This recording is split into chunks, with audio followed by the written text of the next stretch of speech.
Congress party और RJD बिचौलियों और दलालों के पक्ष में खड़ी है, इसका विरोध कर रही है। पार्टी आरजेडी और इस बिल के सारे विरोधियों का पूरा जो दृष्टिकोण है वो झूठ पर आधारित है।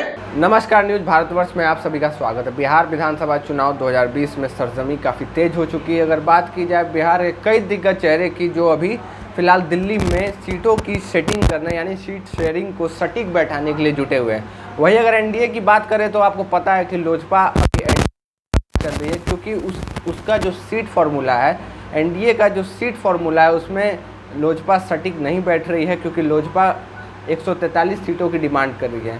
इन्हीं सब को लेकर आज पाटलिपुत्रा के सांसद और भाजपा के वरिष्ठ नेता रविशंकर प्रसाद पटना आए हुए हैं और वीरचंद स्थित भाजपा कार्यालय में उन्होंने एक प्रेस कॉन्फ्रेंस ऑर्गेनाइज किया। आइए जानते हैं कि किन किन बातों पर आज विचार किया गया है। कि जो मौत हुई दुर्भाग्यपूर्ण हत्या हुई, उससे हम कभी समर्थन नहीं करेंगे। और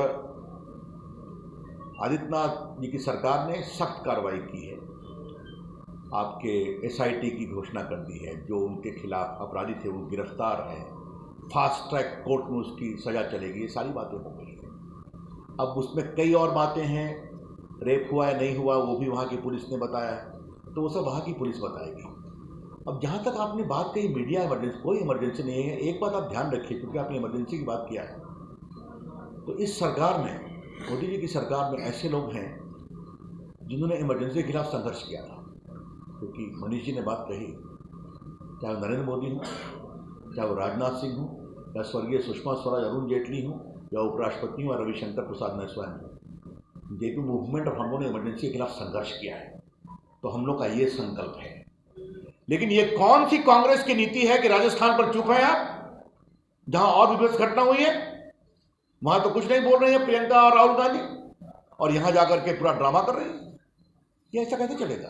और हम लोग का कमिटमेंट देखिए कि हमारी सरकार है, वो कानून मैंने ही मूव किया था कि आज अगर 12 साल से नीचे की बच्ची होगी तो फांसी लगेगी आपको बलात्कार में, और बाकी इसके ऊपर होंगे तो आपको आजीवन, मतलब आजीवन आप जेल में रहेंगे। ये भी कानून किया है। फास्ट ट्रैक कोर्ट बनाया हम लोगों ने इसके लिए और उसको इंक्रीज किया है। ऐसा नहीं है कि हम लोग कार्रवाई नहीं करें। एक एक करके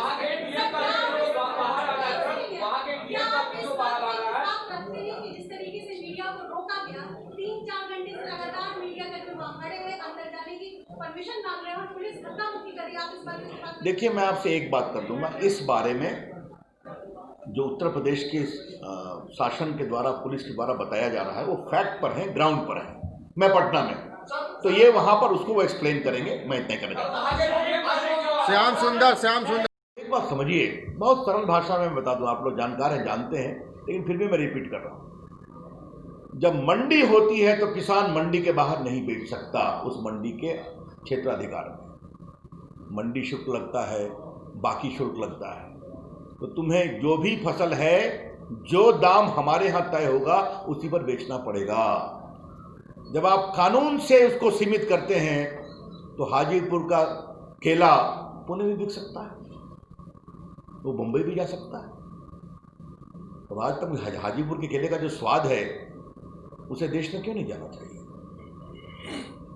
अपनी लीची को पूरे देश में बिना किसी बाधा के क्यों नहीं जाना चाहिए? पार्टी आरजेडी और इस बिल के सारे विरोधियों का पूरा जो दृष्टिकोण है वो झूठ पर आधारित है, और जो काम उन्होंने किया था अपनी सरकार में उसको हम अच्छे प्रकार से कर रहे हैं, किसानों के हितों का समाधान करते हैं। एक वीडियो कल हमारे आईटी सेल के द्वारा दिल्ली से ट्वीट हुआ है, जिसमें 2010 में या 11 में शरद पवार एक बड़े पत्रकार शेखर गुप्ता के साथ इंटरव्यू दे रहे हैं कि किसानों के लिए क्या क्या करना चाहिए। यही सब बातें उन्होंने कही है। तो मुझे लगा कि ये सारे बैकग्राउंड आपको बता दूं कि इसका पूरा विरोध किसानों के द्वारा नहीं हो रहा है, इसका विरोध राजनीतिक स्वार्थ के लिए हो रहा है, विरोधी दलों के द्वारा। क्योंकि नरेंद्र मोदी कुछ भी करेंगे तो राहुल गांधी को विरोध करना ही है और कांग्रेस पार्टी। और दूसरा, जो कुछ मंडी से जुड़े बिचौलिए हैं वो इसका विरोध कर रहे हैं। तो मालूम है कि भारत सरकार के द्वारा किसानों के हित में 3 कानून बनाए गए हैं।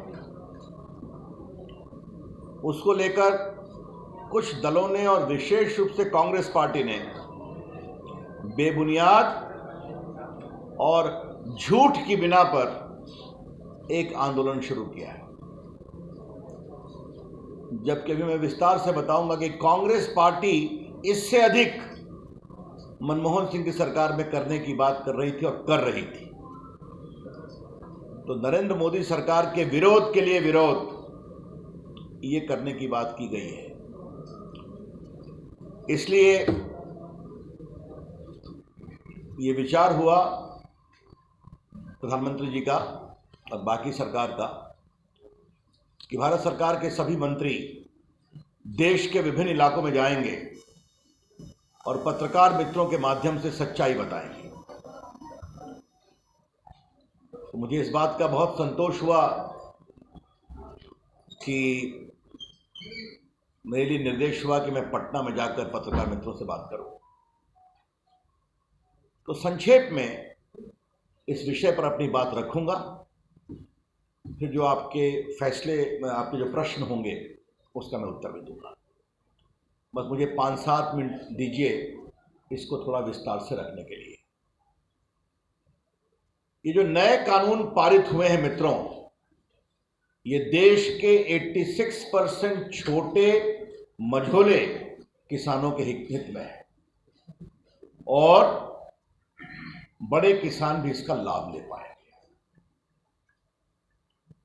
ये सारे बिल किसानों को अपनी उपज को भारत में कहीं और किसानों को मंडियों के शोषण से मुक्त करता है, उसके शिकंजे से मुक्त करता है। These 3 bill empowers the ordinary Indian farmer who can sell their produce anywhere and free them from exploitation. ये बिल किसानों के हित में है, लेकिन विरोधी पार्टियां कांग्रेस, आरजेडी सहित बिचौलियों के पक्ष में खड़ी है। ये बिल किसानों को बिचौलियों और दलालों से मुक्त करता है और कांग्रेस पार्टी और आरजेडी बिचौलियों और दलालों के पक्ष में खड़ी है, इसका विरोध कर रही है। ये पहली बात समझनी जरूरी है। दूसरी बात जो कहा जा रहा है कि ये न्यूनतम समर्थन मूल्य नहीं मिलेगा, ये बिल्कुल बेबुनियाद है, आधारहीन है। प्रधानमंत्री जी ने कहा है, संसद में कृषि मंत्री ने कहा है, हम लोगों ने कहा है और आज मैं आप लोगों के सामने बिहार के किसानों को बड़ी विनम्रता से लेकिन बहुत प्रामाणिकता से कहना चाहता हूं, मिनिमम सपोर्ट प्राइस कभी नहीं समाप्त होगा और हमेशा रहेगा। न्यूनतम समर्थन मूल्य कभी नहीं समाप्त होगा और हमेशा रहेगा। और नरेंद्र मोदी सरकार ने किसानों के समर्थन मूल्य को बढ़ाया है, स्वामीनाथन कमेटी का अनुशंसाओं का अनुपालन किया है। और तीसरी बात, इसको मैं बताऊंगा विस्तार से, नरेंद्र मोदी जी की सरकार ने देश के किसानों के लिए ऐतिहासिक काम किए। आपको मालूम है कि भारत के 11 करोड़ किसानों के अकाउंट में, तो जैसा कि आपने देखा कि रविशंकर प्रसाद ने साफ कह दिया है कि बिहार में एनडीए जो है 2-3 बहुमत से सरकार बनाने जा रही है। जी हाँ, उन्होंने बड़ा बयान दिया जहां उन्होंने यह साफ किया कि बिहार में एनडीए 2-3 बहुमत से सरकार बनाने जा रही है और जो एनडीए में जो खटास की जो कटाक्ष की बात चल रही है वो सब बेकार है। अभी एनडीए जो है सटीक मीटिंग कर रही है, अभी उच्च स्तरीय मीटिंग चल रही है जहां जिस नेता को जिस प्रभाव में टिकट मिलना चाहिए, जिस प्रभाव में उम्मीदवार उतारने हैं, सीट शेयरिंग करनी है, उस उचित प्रभाव में वहां शेयर हो जाएगा। और यह भी उन्होंने साफ कर दिया कि चिराग पासवान या लोजपा हमसे नाराज़ नहीं है, बस कुछ मिसकम्युनिकेशन को लेकर हमारे बीच बात नहीं बन रही है। हालांकि उन्होंने ज़्यादा बयान हाथरस कांड को दिया। जी हाँ, जो हाथरस कांड है जो काफ़ी सुर्खियों में है इन दोनों, जहाँ एक युवती के साथ रेप हुआ, गैंग रेप हुआ, उसके अलावा जो पुलिस ने सहयोग, उसके परिवार के साथ सहयोग ना कर उसका दाह संस्कार बिना पूछे कर दिया। उस पर उन्होंने बताया कि योगी सरकार ने इस पर एक स्पेशल टीम प्लान किया है और इसके अलावा एक स्पेशल टीम को 24 घंटे ड्यूटी पर लगा दिया गया। उसके बाद ये भी बताया कि इस केस को फास्ट ट्रैक कोर्ट में चलाया जाएगा जहां आरोपी को जल्दी ही सज़ा मिल सके। उसके बाद एक और सवाल उठा जहां यह बताया गया कि इमरजेंसी में जो जेपी मूवमेंट से जितने बड़े नेता थे वो अभी भाजपा में हैं, चाहे वो अटल बिहारी वाजपेयी हो, चाहे वो बड़े बड़े चेहरे जिन्हें सुषमा स्वराज, इन नेताओं के बारे में जो जेपी मूवमेंट से निकले थे और जो इमरजेंसी के खिलाफ जिन्होंने आवाज़ उठाई थी, तो उनको लेकर उन्होंने यह साझा कर दिया कि बिहार में एनडीए पूरी तरह से तैयार है, बस सीट कंफर्म होने की बातें हैं। इसके अलावा उन्होंने विपक्ष पे इस निशाना साधते हुआ कहा कि अगर हाथरस कांड पे सरकार विफल है तो कांग्रेस सरकार क्यों नहीं राजस्थान वाले जो बारन डबल गैंगरेप है उस पर जवाब दे रही है। जी हाँ, बारन डबल गैंगरेप जो हाल ही में एक वीडियो वायरल हुआ था जिसमें 2 युवती के साथ बारन डबल गैंगरेप एक केस हुआ था, उस पर राजस्थान सरकार क्यों नहीं जवाब दे रही है। इसके अलावा उन्होंने एमएसपी पे भी अपनी विचार क्लियर किए, जहां एमएसपी पे यह बताया गया कि कैबिनेट में अनाउंस कर दिया गया है और एमएसपी पे जो खबरें चल रही थी, जो अफवाहें फैल रही थी, वो अब नहीं, जब अब जो भी है पूरी तरह से ट्रांसपेरेंट हो चुका है। एमएसपी क्या है, उसके क्या लाभ हैं, यह पूरी तरह से ट्रांसपेरेंट हो चुका है। साथ ही उन्होंने कृषि बिल पे भी अपना पक्ष रखा। उसके अलावा आरजेडी और कांग्रेस को जो बताया कि कृषि बिल पे वो लोग जो झूठी अफवाह फैला रहे हैं कि कृषि बिल किसानों के हित में नहीं बल्कि किसानों के विपक्ष में है, मतलब किसानों के हित में नहीं, किसानों के अहित में है। तो इसको लेकर भी कि रविशंकर प्रसाद ने अपना पक्ष साफ किया, जहां कहा कि कृषि बिल जो किसानों के अनुसंधान के लिए, किसानों की बेहतरी के लिए है।